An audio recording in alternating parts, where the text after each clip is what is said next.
Welcome to my channel. Today we will be talking about Credit Karma's international services. A common question people have is whether Credit Karma operates outside of the United States. I'm here to tell you that the answer is yes, they do. Credit Karma offers its services in both Canada and the United Kingdom. In both countries, the company provides free access to credit scores and reports. This allows residents to monitor their financial health. In Canada, Credit Karma uses data from TransUnion and Equifax. In the UK, their service is based on data from TransUnion. It's important to note that the specific features and partnerships may differ from the US version. However, the core service of providing free credit information remains the same.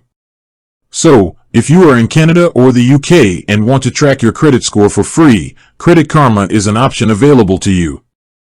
With that being said, thank you for watching. For more finance videos, kindly check my page.